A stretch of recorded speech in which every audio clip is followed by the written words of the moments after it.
last 6 months, swooping like a gangling, ill-fed vulture on any lead that Daphne had foolishly, naively, idiotically allowed him access to. However, instead of regaling her boss with a glorious narrative casting Jenkins as nefarious weasel and she as slighted genius, Daphne sustained her silence. 5 years of working for Halliday had provided her with ample evidence that women subsisting on a diet of sour grapes were not popular within the walls or the pages of the Daily Chronicle. The office Christmas bash the previous evening had been an exercise in self-restraint for Daphne. The backslapping and the bravado among Jamie Jenkins and his cronies was always hard to stomach, but never more so than when accompanied by tepid mulled wine and cold-tongue sandwiches.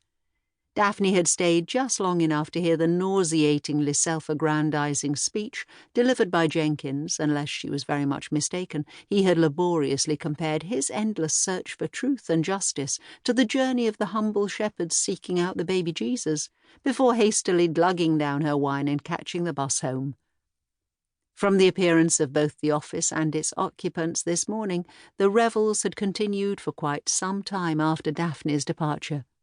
Eyes unmistakably bloodshot, and a distinct whiff of brandy wafting across the desk with every laboured breath that he took, Halliday had evidently enjoyed the festivities and was now enduring the consequences. Unkempt moustache, somewhat droopy, paunch in evidence as he continued to slouch in his chair, he rummaged restlessly through the newspapers on his desk, before alighting on one particular copy, opening it to a double page and flinging it towards Daphne. "A newspaper is like a living, breathing animal, King. A tiger, if you will, like a tiger. All its bits and bobs serve a purpose," Halliday began. Daphne frowned, wondering what route this analogy would take. "Now, your news reporters, Jamie and the like, they're your claws, your teeth, antagonistic, ruthless. Whereas you, dear Susan, well, you're the lovely, warm, furry tummy, comforting, reassuring, cosy." Halliday's deftness with metaphors had never been a strength, and this puzzling speech was further evidence of this, if it had been needed. Daphne glanced down at the page he had directed her towards.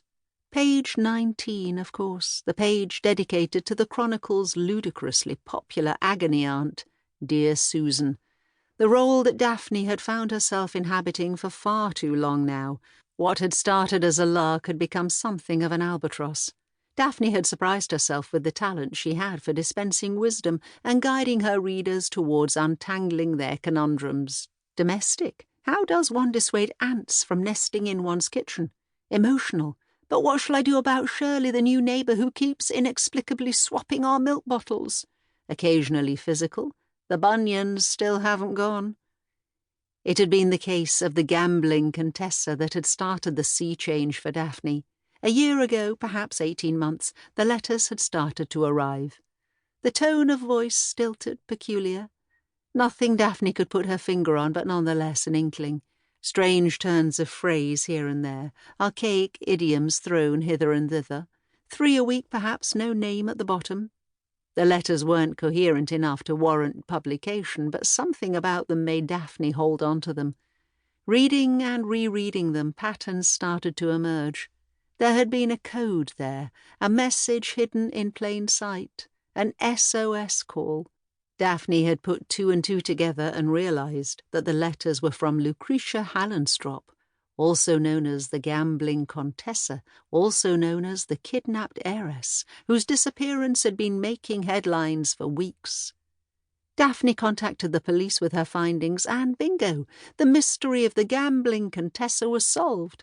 The heiress later explained that the youngest member of the kidnapping gang, a rather sheepish-looking fellow with a cowlick, had become somewhat smitten with her and was glamoured into smuggling out her letters in the belief that he was delivering epistles to the Contessa's ailing grandmother.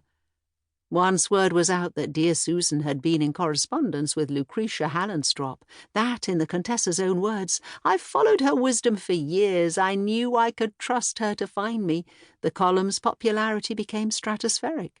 Housewives up and down the country were united in their adoration for dear Susan, desperate for her counsel. Martin Halliday couldn't believe his luck. He had a gold...